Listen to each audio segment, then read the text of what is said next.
Hello class, welcome back बच्चों। तो बेटा हम स्टार्ट कर रहे हैं, वहीं से स्टार्ट करते हैं बेटा जहाँ कल छोड़कर गए थे। एक बार बहुत जल्दी से रिवाइज कराता हूँ।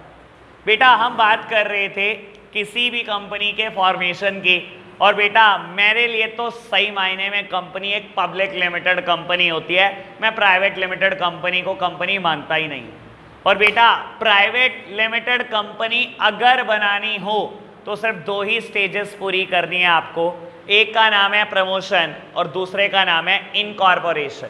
और अगर बेटा पब्लिक लिमिटेड बनानी है तो तीन स्टेजेस परफॉर्म करनी है बेटा आपको: promotion, incorporation and capital subscription stage. याद आई बात?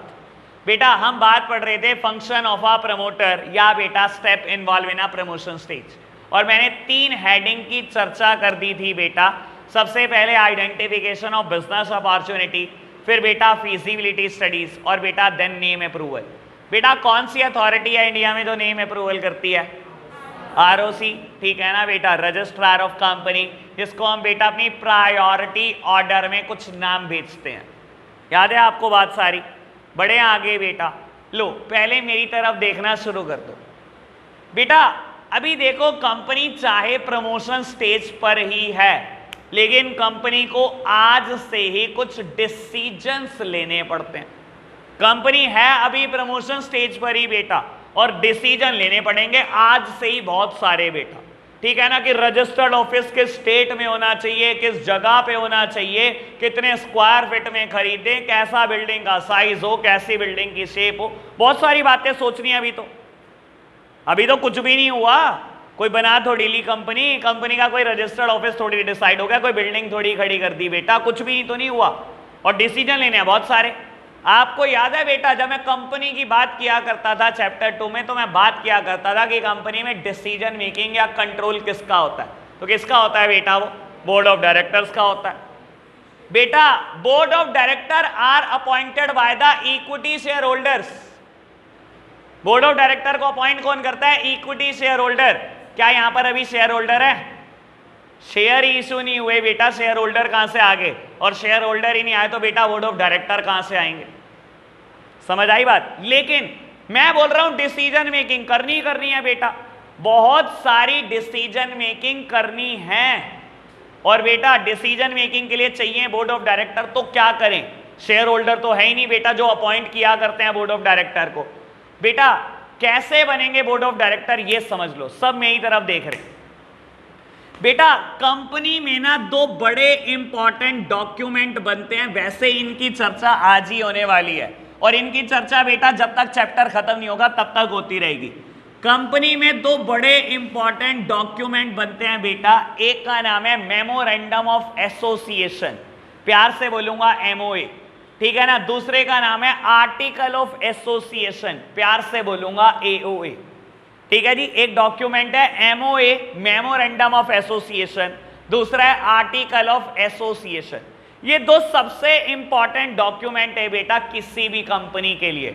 आपको बता देता हूं बेटा, एमओए क्या बताता है?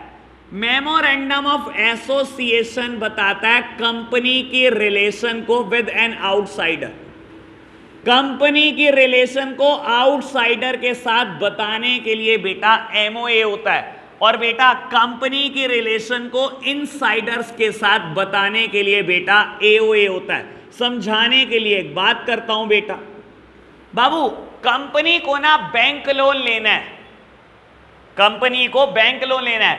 बैंक कंपनी के अंदर का बंदा है, कंपनी के बाहर का बंदा है? आउटसाइडर है या इनसाइडर है? सर सोच लो, कंपनी के अंदर का बंदा है, कंपनी के बाहर का बंदा है? बैंक आउटसाइडर है।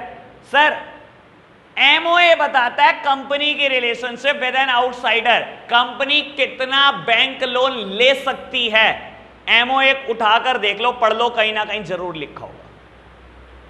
क्या बताता है मेमोरेंडम ऑफ एसोसिएशन? कि कंपनी आउटसाइडर के साथ कैसे डील करेगी बेटा, ठीक है। और बेटा कंपनी अपने एम्प्लॉय को कितनी सैलरी देगी, ये क्या लिखा होगा?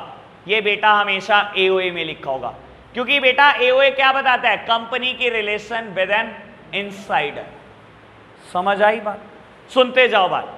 बेटा MOA is the principal document, is also known as charter of the company. बेटा अगर मैं रैंक की बात करूं तो सबसे इंपॉर्टेंट डॉक्यूमेंट ये है, it is a rank 1 document in an company. किसी भी कंपनी में नंबर 1 पोजीशन इसकी है, principal document, charter of the company, rank 1 document, कुछ भी बोलो, तीनों नाम इसी के। बेटा it is a secondary document, rank 2 document, subsidiary document for any company. यानी कि बेटा रैंक की बात करूं तो इसके बिना तो कुछ भी नहीं है, ये रैंक 1 डॉक्यूमेंट है, ये रैंक 2 डॉक्यूमेंट है, ठीक है ना। कोई भी आउटसाइडर कंपनी से डील करता है ना, पहले MOA पढ़ता है कि कंपनी के पास पावर भी है कि नहीं है इस चीज की। कोई भी इनसाइडर अगर कहता है ना मेरी सैलरी बढ़ा दो, मेरी सैलरी बढ़ा दो, तो मैक्सिमम कितनी जा सकती है बेटा, AOA खोल के देख लो, कहीं ना कहीं लिखा होगा कि मैक्सिमम सैलरी कितनी हो सकती है किसी भी इनसाइडर की। समझ आई बात? तो बेटा पहले बोर्ड ऑफ डायरेक्टर कैसे बनते हैं? बेटा आपको बता देता हूं, कंपनी में, पब्लिक कंपनी के एंगल से मैं सारी बात कर रहा हूं, पब्लिक कंपनी में मिनिमम 7 मेंबर होते हैं। याद आना मुश्किल होगा बेटा, लेकिन मैंने डिफरेंस बताया था, ठीक है ना। शंख पुष्पी पीना शुरू कर दो बेटा तुम, याददाश्त बढ़ जाएगी तुम्हारी। लो बेटा कंपनी में बेटा मिनिमम 7 मेंबर होते हैं पब्लिक कंपनी में, और मिनिमम 3 बोर्ड ऑफ डायरेक्टर। याद है आपको, कम से कम 3 बोर्ड ऑफ डायरेक्टर के साथ पब्लिक कंपनी ऑपरेट होती है। तो ये 3 बोर्ड ऑफ डायरेक्टर कैसे बनेंगे?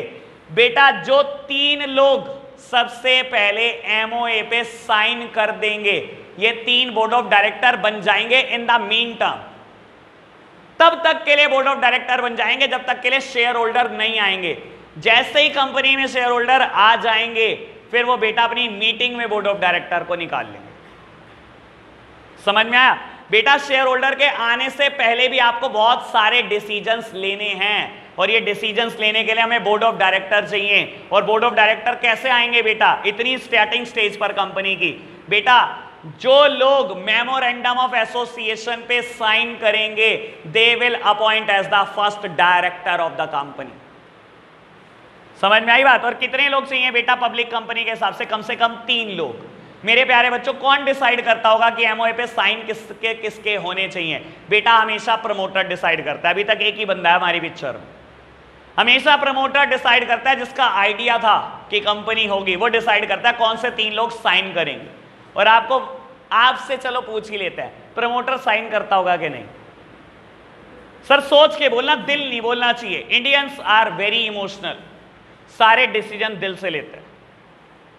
मेरा दिल कह रहा है आज शेयर के दाम ऊपर जाएंगे। मैं तो ऐसे बता रहा हूं, ऐसे बहुत सारे किस्से मेरे साथ होते रहते हैं, ठीक है ना।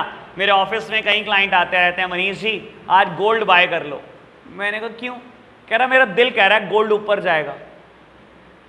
मैंने कहा दिल पे काम करते हो आप? मैंने कहा तभी हार्ट अटैक आते हैं। इंडियंस आर वेरी इमोशनल, दिल पे बात करते हैं, ठीक है ना बेटा। दिल नहीं बोलना चाहिए आपका, बस ये बताओ logic, on logic, promoter sign करेगा कि नहीं करेगा MOA? वो डायरेक्टर बनना चाहेगा कि नहीं बनना चाहेगा? सर 100%। आपको बता देता हूं, पहला साइन ही प्रमोटर का होगा। अब मैं बता देता हूं क्यों। आपका तो दिल कह रहा है, लेकिन मैं वैसे बता देता हूं लॉजिक पे कि क्यों। हांसी क्या कह रही, मैं बता देती हूँ। बता भाई, तू बता दे बेटा, रहने दे तू चीटिंग। हाँ जी बेटा, जब मैंने कहा ना मैं बता देता हूं, इसने चुपचाप बोल दिया मैं बता देती हूँ, कोई बात थोड़ी है। हाँ जी बेटा, प्रमोटर सबसे पहले साइन करता है मेमोरेंडम ऑफ एसोसिएशन पे। रीजन सुन लो, आप खुद सोचना बेटा, अभी तक कंपनी बनी नहीं है और अभी तक जितने भी खर्चे हो रहे हैं सब प्रमोटर अपनी जेब से करे जा रहा है। सोचो, हमने फीजिबिलिटी कंडक्ट कराई सेकंड पॉइंट में, सर फीजिबिलिटी स्टडी कराई, डिटेल्ड इन्वेस्टिगेशन किससे? एक्सपर्ट से। और एक्सपर्ट ने फीस नहीं ली होगी, सीए ने फीस नहीं ली होगी क्या? यार तुम कैसे मेरे को कंगाल कराने में लगे हो क्या? सीए ने फीस नहीं ली होगी, फीजिबिलिटी करी होगी? हाँ ली होगी, 1-2 करोड़। हाँ जी, इंजीनियर ने पैसे नहीं लिए होंगे, लिए होंगे। लॉयर ने पैसे नहीं लिए होंगे। बेटा आपने जिससे भी फीजिबिलिटी कंडक्ट कराई है फीस ली होगी। और बेटा ये फीस किसने दी है? कंपनी तो बनी नहीं अभी तक, प्रमोटर ने। थर्ड स्टेप में हमने नेम अप्रूवल लिया आरओसी से। सर आपको क्या लगता है आरओसी फ्री में नेम अप्रूवल देता है? सर कुछ ना कुछ चार्जेस तो लिए ही होंगे, चाहे 100-200 रुपए लिए हों, कुछ तो लिए ही होंगे बेटा। किसने दिए होंगे? जेब से, प्रमोटर ने। सर प्रमोटर सबसे पहले साइन करेगा एमओए पे, वो डायरेक्टर बनने में इंटरेस्टेड होगा। क्यों बोल रहा हूं मैं? क्योंकि बेटा कंपनी बनने तक का सारा खर्चा प्रमोटर अपनी जेब से करता है, और जैसे ही कंपनी बनती है वो कंपनी से कुछ ना कुछ तो निकलवाएगा ही बेटा। उसने खर्चा करा है तो कंपनी से कुछ ना कुछ तो चाहेगा ही, मुझे कंपनी कुछ ना कुछ पे करे। तो बेटा इसी वजह से वो कंपनी का पहला डायरेक्टर बनता है। बेटा एक बात समझ लेना, आप यहां पर इसीलिए बैठे हो क्योंकि नोट्स में कोई भी बात नहीं लिखी हुई, ना आपका कोई भी टीचर ये बात समझाने वाला। मैं कंपनी प्रैक्टिकली फॉर्म कराता हूं, इसी वजह से इतना डिटेल बता पाता हूं आपको। सुन लो बेटा, ये चैप्टर मेरी स्ट्रेंथ है। अगर स्ट्रेंथ पे भी ना खेले ना आप तो बेटा बस फिर तो सभी खराब कर दिया आपने। बात क्लियर हुई? कंपनी में पहले डायरेक्टर कैसे अपॉइंट होते हैं? जो लोग एमओए पे साइन करते हैं they will appoint as the first director of the company. कौन डिसाइड करेगा बेटा कि साइन कौन करेगा? हमेशा प्रमोटर डिसाइड करेगा। प्रमोटर साइन करता होगा कि नहीं करता होगा? हमेशा करता होगा।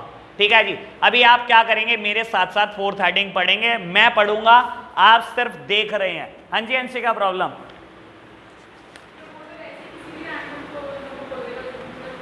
ऑब्वियस बात है, वो उन लोगों को बोलेगा साइन करने के लिए जिसके ऊपर उसका इन्फ्लुएंस हो। ऐसे थोड़ी बोल देगा यार, अपनी कंपनी की कमांड तुम्हारे हाथ में थोड़ी दे देगा बेटा। ठीक है ना? किसको बोलेगा साइन करने के लिए? 7 बंदे चाहिए ना, 3 डायरेक्टर 7 मेंबर। ठीक है ना? 3 डायरेक्टर चाहिए, एक खुद हो गया, भाई मदर, जिनके ऊपर इन्फ्लुएंस हो। ठीक है ना? Girlfriend, boyfriend. हाँ भाई 11th क्लास का बच्चा सोचता ही इतना है बेटा, उसकी सोच ही नहीं जाती आगे। ठीक है ना? कुछ कुछ तो बच्चे सोच रहे, बच्चे के साइन करा लेंगे। लो जी, लो प्यारे बच्चों आगे बढ़ते हैं, फोर्थ हेडिंग की बात करते हैं, fixing up signatories to the MOA. MOA मतलब मेमोरेंडम ऑफ एसोसिएशन। आप मेरे साथ साथ रीड करेंगे, आपको दिखाई दे रहा होगा 3 लाइनें हैं और मैं आपको बता रहा हूं मैं 20 मिनट लगाऊंगा 3 लाइनें समझाने में। चलो जी, लो प्यारे बच्चों, promoter have to decide about the people who will be signing the memorandum. Promoter decide करेगा कि कौन साइन करेगा मेमोरेंडम को। Usually the signatories to the होगा, usually the signatories to the MOA become the first director of the company. Promoter also take their written consent as director and ask them to buy qualification share. Last line ने बेटा सब रायता कर दिया, पिछला सब समझ में आ गया, लास्ट लाइन नहीं समझ में आई क्या है ये। ठीक है जी, मैं मान ही नहीं सकता अंशी का आगे हो। Promoter also take their written consent, act as a director and ask them to buy qualification share. बेटा 20 मिनट लगाने हैं मुझे, सुन लो बेटा। प्रमोटर ने बोला, प्रमोटर को लॉ ने बोला कि जिन 2 लोगों के बचे हुए 2 लोगों के आप साइन कराओगे ना, उनकी रिटन कंसेंट जरूर ले लेना और उनको कहना कि तुम क्वालिफिकेशन शेयर भी खरीदोगे। क्या रिटन कंसेंट भाई, और क्या ये क्वालिफिकेशन शेयर बुलाएं बेटा, मजा आ जाएगा। मैं बोल रहा हूं मेरी स्ट्रेंथ है, मेरे साथ साथ जुड़े रहो, हिस्ट्री से लिंक करके लेके आऊंगा वापस ताकि समझ आए क्या बात चल रही है। बाबू एक बात समझाता हूं आपको, सब मेरी तरफ देख रहे हैं, आपको याद कराता हूं चैप्टर 2 जब मैं बात करता था लायबिलिटी की। आपको याद है बेटा, मेंबर की लायबिलिटी लिमिटेड होती है। सर याद है कि नहीं है? मेंबर्स की लायबिलिटी लिमिटेड होती है, अनलिमिटेड तो नहीं होती, घर बार तो नहीं बिकता। आपको याद है बेटा, सेपरेट लीगल एंटिटी होती है, याद है कि नहीं है ये बताओ। बाबू सेपरेट लीगल एंटिटी का क्या मतलब होता था? In the eyes of law company एक डिस्टिंक्ट एंटिटी है फ्रॉम इट्स मेंबर। कंपनी अलग बात और इसके मेंबर बिल्कुल अलग बात। याद है बेटा, सेपरेट लीगल एंटिटी की बात करी थी, लेकिन मैंने साथ साथ एक और बात करी थी। कंपनी अगर कभी बड़ा सीरियस क्राइम कर दे और जेल डालने की नौबत आए तो कोर्ट एक कंसेप्ट यूज करती है, टेक्निकल वर्ड बोला था, लिफ्टिंग ऑफ कॉर्पोरेट व्हील, जिसको मैंने हिंदी में बोला था, कोर्ट कहती है पर्दा हटा देंगे। कंपनी के आड़ में जिस भी बोर्ड ऑफ डायरेक्टर ने साइन करा है ना, जेल उठा के डाल देंगे। यानी कि अल्टीमेटली कभी ना कभी वो दिन आ सकता है कि बोर्ड ऑफ डायरेक्टर जेल जा सकते हैं, आ सकता है, कभी ना कभी वो दिन भी आ सकता है बेटा कि बोर्ड ऑफ डायरेक्टर जेल जा सकते हैं, जा सकते हैं जी बोर्ड ऑफ डायरेक्टर जेल। अब बेटा आज ही आप एक काम कर लेना। देखो मैं बोलता हूं, अगर आज आपने रिटर्न कंसेंट ना ली दोनों डायरेक्टर की, और 10 साल के बाद कभी डायरेक्टर को जेल डालने की नौबत आ जाए, मान लो प्रमोटर का नाम है ए और बाकी 2 डायरेक्टर जिसके साइन कराए ए ने, वो उनका नाम था बी और सी। 10 साल के बाद कोई सीरियस क्राइम हुआ और कोर्ट ने कह दिया ए बी सी तीनों को जेल होगी।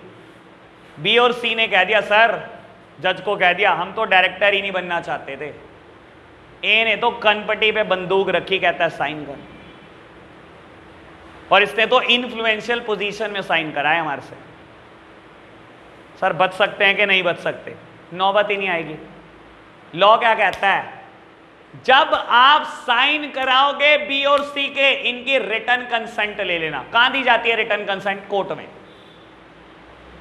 क्या लिखेंगे? अपने हाथ से लिखेंगे, बी मेरा नाम बी, मेरे पापा का नाम ये, मेरा एड्रेस ये, मैं अपनी पूरी होश में कंपनी का बोर्ड ऑफ डायरेक्टर अपनी मर्जी से बनने के लिए तैयार हूं। सी भी यही बात लिखेगा। ले ली रिटर्न कंसेंट, कल को कभी जेल डालने की नौबत आई, बच सकते हैं दोनों? नहीं बच सकते। समझ में आया क्या पर्पस है रिटर्न कंसेंट लेने का? सर लिखा है किसी किताब में? ढूंढ लेना गूगल बाबा पे भी, अगर वो बता दे तो। नहीं लिखा कहीं भी, इसी वजह से तुम यहां हो। समझ आई बात? दूसरी बात, बेटा बोला गया बोर्ड ऑफ डायरेक्टर को इनको राजी कर लेना कि आप क्वालिफिकेशन शेयर भी लोगे। सर ये क्वालिफिकेशन शेयर क्या भला होती है? सुनो बहुत आराम से बेटा, और मैं आपको पार्लियामेंट में एक हुई स्पीच का भी जिक्र करता हूं आपके साथ। देखो बेटा एक बात सुनो, अगर कंपनी के लिए कोई फेवरेबल न्यूज होती है ना, और बेटा मार्केट में पहुंचती है कंपनी के लिए कोई भी फेवरेबल न्यूज, तो कंपनी का शेयर ना बढ़ने लगता है। और कंपनी के लिए कोई भी चीज अनफेवरेबल होती है ना, तो कंपनी का शेयर गिरने लगता है। समझाता हूं।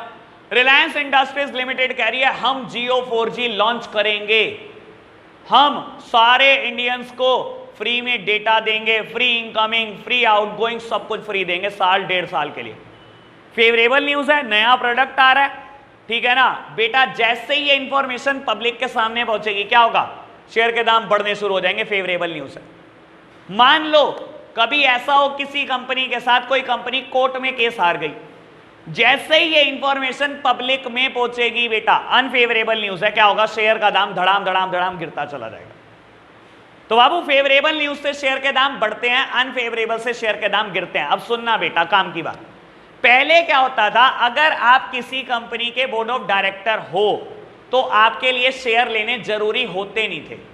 अब मान लो बेटा एक बोर्ड मीटिंग चल रही है, ठीक है ना, डायरेक्टर बैठे हैं ABC, ये जिस कंपनी के डायरेक्टर हैं इनके पास उसी का शेयर नहीं है, और मान लो ये गलत डिसीजन ले लिया इन्होंने। अगर आपने कोई गलत डिसीजन लिया, अनफेवरेबल चीज हुई और कंपनी का शेयर गिर गया, आपको कोई फर्क पड़ा?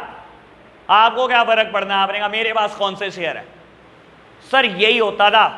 अब हुआ क्या, एक दिन हमारे फाइनेंस मिनिस्टर चेंज होते हैं और हमारे फाइनेंस मिनिस्टर ने स्पीच दी पार्लियामेंट में। मैं उनकी स्पीच के साथ लिंक करूंगा, तब आपको समझ में आएगा क्वालिफिकेशन शेयर क्या होता है। उन्होंने स्पीच दी, उन्होंने कहा मैं चाहता हूं हर बोर्ड ऑफ डायरेक्टर के दिल में ना शेयर होल्डर का दिल धड़कना चाहिए। उन्होंने बोला अगर आप किसी कंपनी में बोर्ड ऑफ डायरेक्टर हैं तो आपके लिए उस कंपनी का कम से कम एक इक्विटी शेयर लेना जरूरी होगा, उसको हम क्वालिफिकेशन शेयर बोलेंगे। आप जिस भी कंपनी में डायरेक्टर हैं उसका एक शेयर तो लेना ही पड़ेगा आपको, उस एक शेयर को मैं बोलूंगा क्वालिफिकेशन शेयर। अब बेटा ए ने ABC लिमिटेड का एक शेयर ले रखा है, बी ने ABC लिमिटेड का एक शेयर ले रखा है, सी ने ABC लिमिटेड का एक शेयर ले रखा है। ABC लिमिटेड एक कंपनी है।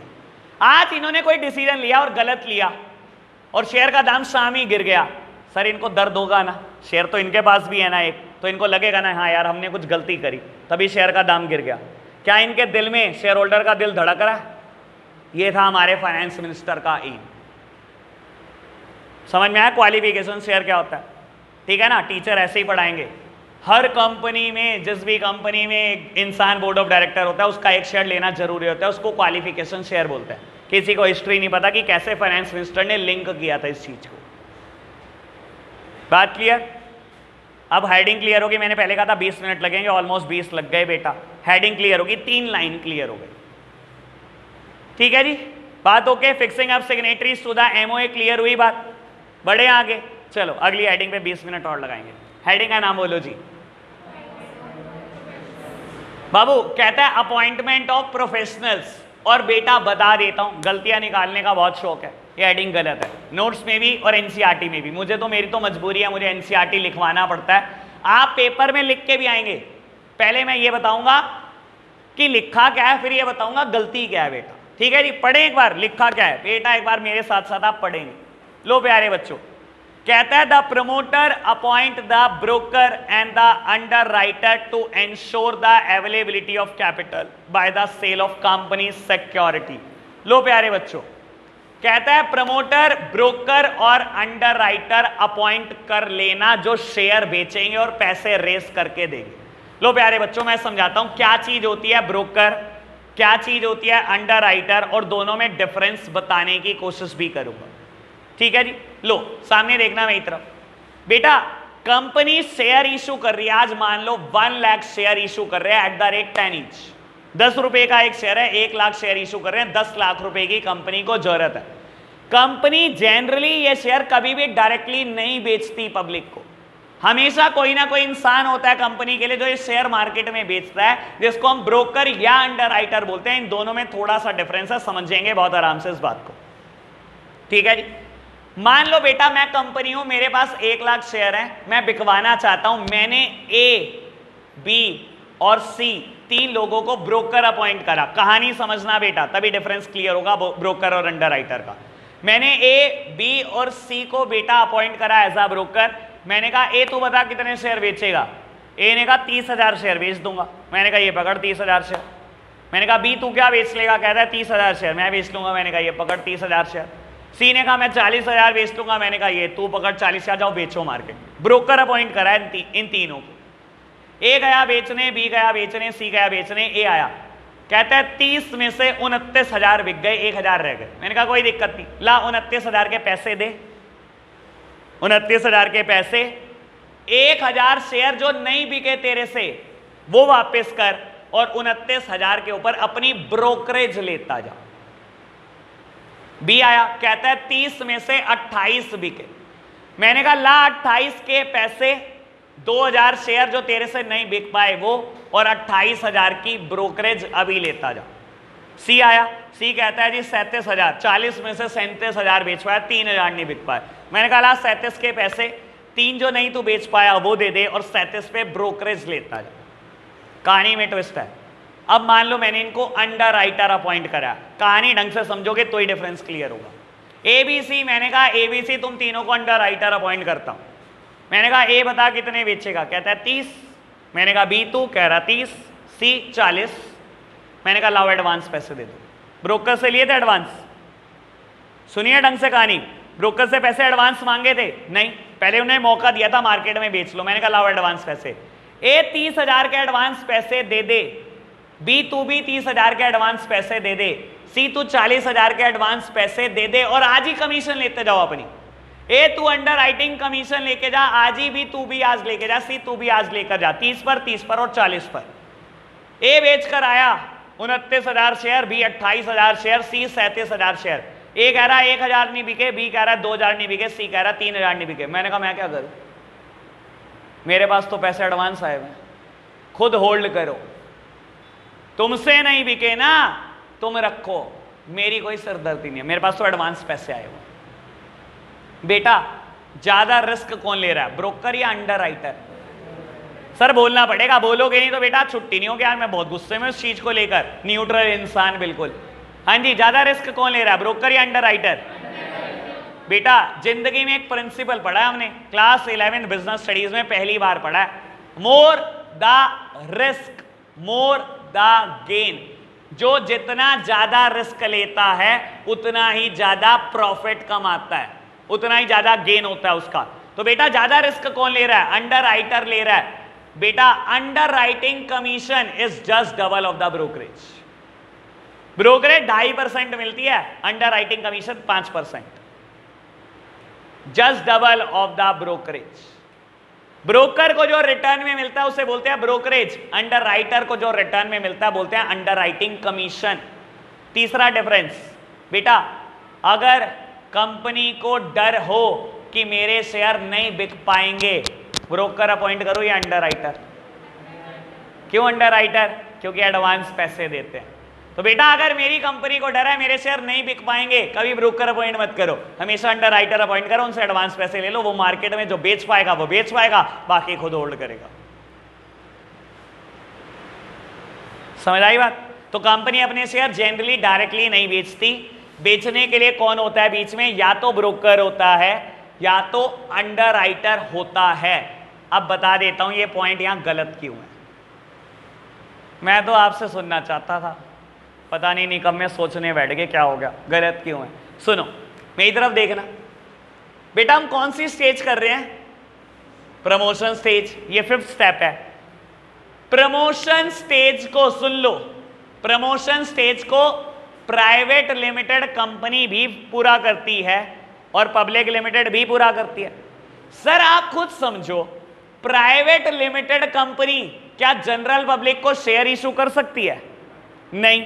और आप उसे कह रहे हो ब्रोकर अंडरराइटर अपॉइंट कर ले, पागल हो गए हो क्या? 5th स्टेप कह रहा है ब्रोकर अंडरराइटर अपॉइंट कर लो। तो यानी कि बेटा प्राइवेट लिमिटेड भी अपॉइंट करेगी और पब्लिक लिमिटेड भी। प्राइवेट लिमिटेड ने करना क्या ब्रोकर और अंडरराइटर का? वो शेयर तो इशू कर ही नहीं सकता जनरल पब्लिक को। समझ में आया पॉइंट क्यों गलत है? पर पेपर में लिखना है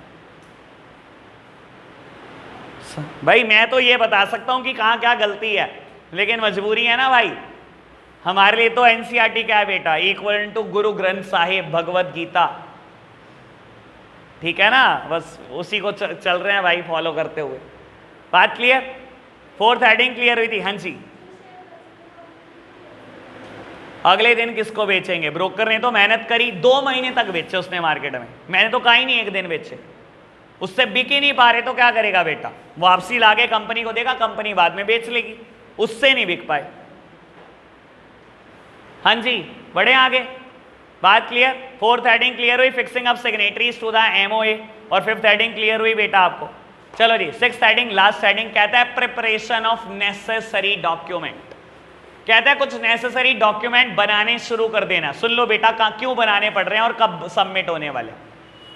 बेटा कहता है कुछ नेसेसरी डॉक्यूमेंट बनाने शुरू कर देना। बेटा प्रमोटर ये डॉक्यूमेंट खुद भी बना सकता है अगर समझदार हो तो, पढ़ा लिखा हो तो, जनरल केस में नहीं होता।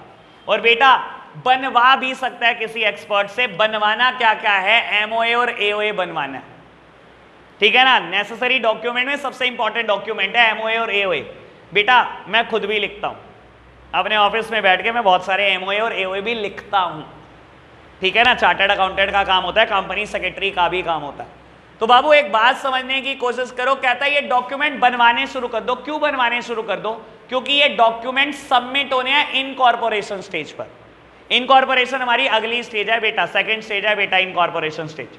तो आज से ही इन डॉक्यूमेंट की प्रिपरेशन स्टार्ट हो जाती है। ये डॉक्यूमेंट जिस दिन बन जाएंगे बेटा उस दिन इनकॉर्पोरेशन के स्टेज पे सबमिट कर दिए जाएंगे। समझ आई बात? रीड करना जरा बेटा। तो यहां पर हमारा प्रमोशन स्टेज बिल्कुल फिनिश हो जाती है। हमने 6 हेडिंग पे चर्चा करी और बहुत डिटेल्ड बात भी करी, इतनी बात नोट्स में भी नहीं लिखी हुई। बेटा नेक्स्ट टॉपिक हमारा स्टार्ट होता है document required to be submitted. Topic का नाम यह document required to be submitted. वो डॉक्यूमेंट जो सबमिट होने हैं, कहां सबमिट होने हैं? पहले ही बता रहा हूं, इनकॉर्पोरेशन स्टेज पर। यहां पर मैं 6 डॉक्यूमेंट के नाम पढ़ाने वाला हूं, डिटेल्ड एनालिसिस होने वाला है। इधर देखना मेरी तरफ। पहला नाम लिखा है एमओए, सेकंड नाम नोट्स में लिखा है एओए, तीसरा नाम है कंसेंट ऑफ प्रपोज डायरेक्टर, चौथा है एग्रीमेंट, पांचवा है स्टैच्यूटरी डिक्लेरेशन और 6th वन है पेमेंट ऑफ फीस। ये 6 डॉक्यूमेंट जैसे ही खत्म होंगे अगली हेडिंग लिखी हुई है इनकॉर्पोरेशन। बेटा ये जो 6 डॉक्यूमेंट आपने प्रिपेयर करे हैं ना, ये इनकॉर्पोरेशन के लिए ही प्रिपेयर करे हैं। जैसे ही आप ये 6 डॉक्यूमेंट दोगे इनकॉर्पोरेशन भी खत्म हो जाएगा। यानी कि मैं जैसे ही ये टॉपिक खत्म करूंगा इनकॉर्पोरेशन में रीड कराऊंगा, यही डॉक्यूमेंट के नाम लिखे होंगे और खत्म। ठीक है जी, मेरे लिए तो मेरा 2nd टॉपिक स्टार्ट हो गया, 2nd स्टेज स्टार्ट हो गई इनकॉर्पोरेशन। ठीक है जी, सब मेरी तरफ देख रहे हैं सामने। बेटा पहला डॉक्यूमेंट जो सबमिट करना है उसका नाम है एमओए, और दूसरा डॉक्यूमेंट जो सबमिट करना है उसका नाम है एओए। फर्क, डिफरेंस क्या है बेटा? एमओए क्या है? Principal document, rank 1 document, also known as charter of the company. क्या बताता है एमओए? कंपनी की relation with the outsiders. AOA बेटा ये क्या बताता है? बेसिकली कंपनी के रिलेशन को इनसाइडर के साथ बताता है। यानी कि बेटा it is the rules of indoor management, कि कंपनी के अंदर के मैटर कैसे हल होंगे। Rules of indoor management, internal affairs को कैसे डील किया जाएगा, इंटरनल रूल्स एंड रेगुलेशन कैसे। Rank 2 document, secondary document, subsidiary document. बात clear? MOA is divided into 6 clauses. MOA में 6 अलग अलग बातें लिखी होती हैं। और बेटा यहां से स्टार्ट होता है हमारा इंपॉर्टेंट टॉपिक। सुन लो, मेरी तरफ देख रहे हैं बेटा, नोट सभी किसी को नहीं चाहिए, सबको पहले मैं चाहिए। बेटा 6 अलग अलग बातें लिखी होती हैं। MOA is divided into 6 clauses, यानी कि 6 अलग अलग टुकड़े हैं एमओए के। पहले टुकड़े का नाम है बेटा the name clause. The name clause, ये क्या होता है जी? नेम क्लॉज बेटा काम की बात। बाबू नेम क्लॉज में कंपनी का नाम लिखा होता है जिससे वो पूरी जिंदगी जानी जाएगी, और ये वही नाम है जिसकी अप्रूवल आरओसी ने दी थी प्रमोशन स्टेज पर। याद आई आपको बात? 3rd हेडिंग कल पढ़ाई थी, नेम अप्रूवल। कुछ याद आई आपको ये बात? ठीक है जी, नेम अप्रूवल, बात ओके। सेकंड क्लॉज बेटा 6 हैं। पहला हो गया नेम क्लॉज, ठीक है। Second one registered office clause. मेरे प्यारे बच्चों सब मेरी तरफ देख रहे हैं, बड़े काम की बात बोलने वाला हूं, वो बात बोलने वाला हूं जो नोट्स में नहीं लिखी हुई, समझना। रजिस्टर्ड ऑफिस क्लोज बेटा, कई लोग बोलते हैं एग्जैक्ट एड्रेस बता दो, कंपनी का एग्जैक्ट एड्रेस बता दो। मैं उसको बोलता हूं अभी तक एग्जैक्ट एड्रेस डिसाइड ही कहां हुआ? सर जरूरी है डिसाइड हो गया हो। प्रमोशन स्टेज पढ़ी आपने, कहीं पर बात हुई रजिस्टर्ड ऑफिस डिसाइड होने की?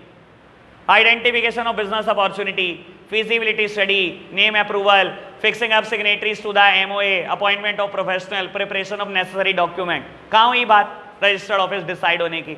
सर हो सकता है कंपनी का रजिस्टर्ड ऑफिस डिसाइड हो गया हो कि कहां होगा, हो सकता है नहीं भी हुआ हो, दोनों बातें हो सकती है। मैं कहता हूं अगर आपने एग्जैक्ट डिसाइड नहीं भी किया आज, तो आपको एक चीज तो बतानी ही पड़ेगी कि आपका रजिस्टर्ड ऑफिस किस स्टेट में होगा। मत बताओ एग्जैक्ट एड्रेस, मत बताओ शहर का नाम, मत बताओ जिले का नाम, बेटा स्टेट बता दो। स्टेट का नाम बता दो जिसमें रजिस्टर्ड ऑफिस होगा। सर इतना तो सोच ही चुके होंगे कि किस स्टेट में होने वाला है, ठीक है ना। और अगर आज स्टेट का नाम बताओगे तो जब इनकॉर्पोरेशन हो जाएगा, कंपनी बन जाएगी, तो बेटा 30 दिन के अंदर अंदर एग्जैक्ट एड्रेस भी बता देना। सर स्टेट का नाम ही क्यों पूछ रहा है? क्वेश्चन तो ये है, ये तो हर कोई पढ़ा देगा, नोट्स में लिखा हुआ है, एनसीईआरटी में लिखा है, कोई भी कह देगा स्टेट का नाम होना चाहिए। आप भी रट्टा मार लोगे, मैं क्यों रटवाऊं? मैं तो समझाऊंगा बेटा, मुझे तो पता है। बेटा इंडिया में आरओसी स्टेट वाइज बैठते हैं, मतलब इंडिया में कितनी स्टेट है? 29। इंडिया में 29 आरओसी हैं। आप खुद सोचो, मैं कहूंगा कंपनी का रजिस्टर्ड ऑफिस उत्तर प्रदेश में होगा, तो उत्तर प्रदेश का, यूपी का आरओसी कानपुर में बैठता है, तो कानपुर के आरओसी को डॉक्यूमेंट सबमिट करोगे सारे। मैं कहूंगा मुंबई में होगा, तो महाराष्ट्र का जो आरओसी है वो मुंबई में ही बैठता है, तो मुंबई के आरओसी को डॉक्यूमेंट सबमिट करोगे। सर 29 आरओसी है, किसको डॉक्यूमेंट सबमिट करने हैं? ये बात किस बात पे डिपेंड करेगी कि आपका रजिस्टर्ड ऑफिस कहां होगा। समझ आई बात? तो बेटा एटलीस्ट रजिस्टर्ड ऑफिस क्लोज में ये जरूर बता देना कि कंपनी का जो रजिस्टर्ड ऑफिस होगा वो किस स्टेट में होगा। और बेटा कंपनी के इनकॉर्पोरेशन के 30 दिन के बाद ये जरूर बता देना कि कंपनी का एग्जैक्ट एड्रेस क्या है। बात क्लियर? Logic clear? समझ आया बेटा? क्यों स्टेट वाइज ही कहता है, स्टेट ही बताने क्यों क्या कहता है? क्योंकि इंडिया में आरओसी स्टेट वाइज बैठते हैं। समझ आई बात? क्लियर बात? बढ़े आगे बाबू। 3rd क्लोज बाबू, एमओए के 6 टुकड़े हैं। Name close, registered office close, third सबसे इंपॉर्टेंट जिसका नाम है ऑब्जेक्ट क्लोज। सर बहुत बहुत काम की बात, नाम से ही क्लियर होना चाहिए, लेकिन इसमें बहुत सारी बातें आगे की करेंगे बेटा। ऑब्जेक्ट क्लोज क्या होता है बेटा? बाबू इसमें लिखा होता है कंपनी क्या क्या काम कर सकती है, क्या क्या नेचर ऑफ वर्क परफॉर्म कर सकती है, और कंपनी का स्कोप ऑफ वर्क क्या हो सकता है, किस पर्पस के लिए बनी है, किस ऑब्जेक्ट के लिए बनी है। और यकीन मानना ये सबसे खतरनाक है, अगर कोई काम इसमें लिखना भूल गए ना बेटा तो कंपनी उसके बियॉन्ड जा भी नहीं सकती। आपको बताता हूं एग्जाम्पल के तौर पर, बाबू ऑब्जेक्ट क्लॉज में लिखा है नेचर ऑफ वर्क कंपनी क्या क्या कर सकती है। मान लो कंपनी है रिलायंस इंडस्ट्रीज लिमिटेड, ठीक है, और मान लो बेटा एक बिजनेस वर्टिकल की बात करते हैं, टेलीकम्युनिकेशन। तो इन्होंने बोला टेलीकम्युनिकेशन के लिए रिलायंस, ऑब्जेक्ट क्लोज में लिखा कि रिलायंस इंडस्ट्रीज लिमिटेड लाइसेंस ले सकती है, Reliance industries limited SIM card issue कर सकती है, रिचार्ज कूपन बेच सकती है, जियो फाइबर लॉन्च कर सकती है, जो जो काम करते थे सब चिपका दिया इसने। इसमें साथ साथ ये भी लिख दिया कि कभी बैंक लोन की जरूरत पड़ी तो कंपनी मैक्सिमम 500 करोड़ का लोन ले सकती है। ठीक है, आपने ऑब्जेक्ट क्लोज में चिपका दिया जो जो चिपकाना था। अब क्या होता है सिचुएशन बताता हूं आपको। बाबू आज से 5 साल के बाद रिलायंस को लोन की जरूरत पड़ती है और रिलायंस 800 करोड़ के लोन के लिए एप्लीकेशन देती है किसी बैंक में, और मान लो बेटा बैंक 800 करोड़ का लोन दे देता है। सर आपने वो काम कर दिया जो ऑब्जेक्ट क्लोज में लिखा भी नहीं। ऑब्जेक्ट क्लोज में लिखा है कंपनी मैक्सिमम 500 करोड़ का लोन ले सकती है, और आपने लोन ले लिया 800 करोड़ का। बेटा सबसे पहली बात, आप ऑब्जेक्ट क्लोज के बियॉन्ड जा नहीं सकते, और अगर आप ऑब्जेक्ट क्लोज के बियॉन्ड चले गए हो, it is considered as, technical word बोलूंगा आपके लिए पार्ट नहीं है, आपके लिए सिंपल वर्ड भी बताऊंगा, सीए फाइनल में समझाया जाता है। टेक्निकल वर्ड, अगर कोई भी कंपनी अपने ऑब्जेक्ट क्लोज के बियॉन्ड चली गई, it is considered as ultra vires act. Ultra vires act आप सिंपल भाषा में बोल सकते हो इलीगल एक्ट। कंपनी ने इलीगल काम कर दिया, बेटा जेल जाने के लिए तैयार हो। यानी कि कोई भी कंपनी अपने ऑब्जेक्ट क्लोज के बियॉन्ड नहीं जा सकती। सबसे खतरनाक इंप्लीकेशन इसी की है बेटा। ऑब्जेक्ट क्लोज में यह बताया जाता है कंपनी किस काम के लिए बनी है, क्या क्या वर्क परफॉर्म कर सकते हैं, उसका मैक्सिमम स्कोप क्या है बेटा। एक बात और बेटा, जब रिलायंस इंडस्ट्रीज लिमिटेड का बेटा ऑब्जेक्ट क्लोज लिखा जा रहा था, आपने बताया कि कंपनी टेलीकॉम का लाइसेंस अप्लाई कर सकती है, कंपनी सिम कार्ड इशू कर सकती है, कंपनी रिचार्ज कूपन कर सकती है, कंपनी जियो फाइबर की बात कर सकती है। मान लो 20 साल के बाद कभी उनको महसूस दे कि हमें ना यार रजिस्टर्ड ऑफिस चेंज करना चाहिए। मान लो 20 साल तक हम एक ही रजिस्टर्ड ऑफिस में बैठे हुए हैं, छोटा पड़ता है या खराब हो चुका है या बिल्डिंग पुरानी हो चुकी है, हमें तो क्या करना चाहिए, रजिस्टर्ड ऑफिस चेंज करना चाहिए। बेटा उन्होंने एक इमूवेबल प्रॉपर्टी खरीद ली बेटा, एक बिल्डिंग खरीद ली जहां वो रजिस्टर्ड ऑफिस बनाएंगे। क्या ऑब्जेक्ट क्लोज में लिखा था कि बिल्डिंग खरीदोगे? लिखा था? नहीं लिखा था, जेल जाने के लिए तैयार हो।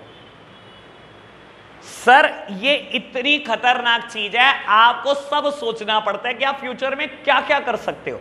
मैं बता देता हूं, जब कोई भी चार्टर्ड अकाउंटेंट ऑब्जेक्ट क्लोज देखता है, हम बड़ा जनरल लिखते हैं कि कंपनी क्या क्या कर सकती है। कोई भी चीज परचेज कर सकती है, कोई भी चीज सेल कर सकती है, कोई भी चीज रेंट पर ले सकती है, कोई भी चीज लीज पर ले सकती है, कोई भी चीज रेंट पर दे सकती है, कोई भी चीज लीज पर दे सकती है, चाहे वो मूवेबल प्रॉपर्टी है, चाहे वो इमूवेबल प्रॉपर्टी है, चाहे वो कोई इंटेंजिबल एसेट है, चाहे वो कोई गुडविल है, सब चिपका देते हैं ताकि कल को कुछ भी करना हो इन वर्ड में हर चीज कवर हो जाती है बेटा।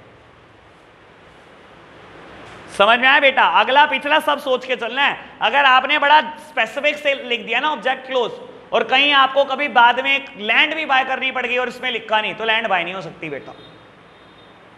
सबसे खतरनाक चीज में से एक है ऑब्जेक्ट क्लोज बेटा। अगर कोई कंपनी ऑब्जेक्ट क्लोज के बियॉन्ड जाती है, हम क्या बोलते हैं इस एक्ट को? Ultra vires act. ये टेक्निकल वर्ड है बेटा, आप इसको सिंपल भाषा में इलीगल बोल सकते हो। क्लियर बात? मैंने 3 क्लॉजेस की चर्चा कर दी, समझ आए बेटा? एमओए के 3 क्लॉजेस। नेम क्लॉज क्या लिखा होता है? क्या लिखा होता है नेम क्लॉज में? कंपनी का नाम वही नाम है ये जो आरओसी ने अप्रूव किया था बेटा प्रमोशन के थर्ड स्टेप में। सेकंड में क्या लिखा होता है बेटा? Registered office close, exact address लिखा होता है। कह रहा हूं सर स्टेट का नाम लिखा होता है जिसमें registered office is propose to be situated, होगा अभी फ्यूचर में सिचुएटेड। और अगर डिसाइड हो चुका है बेटा तो बता दो, नहीं हुआ तो स्टेट का नाम बता दो, इनकॉर्पोरेशन के 30 दिन के अंदर अंदर बता देना बेटा। और थर्ड वन बेटा क्या है? ऑब्जेक्ट क्लोज, कंपनी क्या क्या काम कर सकती है और कितना कर सकती है, नेचर ऑफ वर्क क्या है, उसका मैक्सिमम स्कोप क्या है, लोन ले सकती है मैक्सिमम 500 करोड़।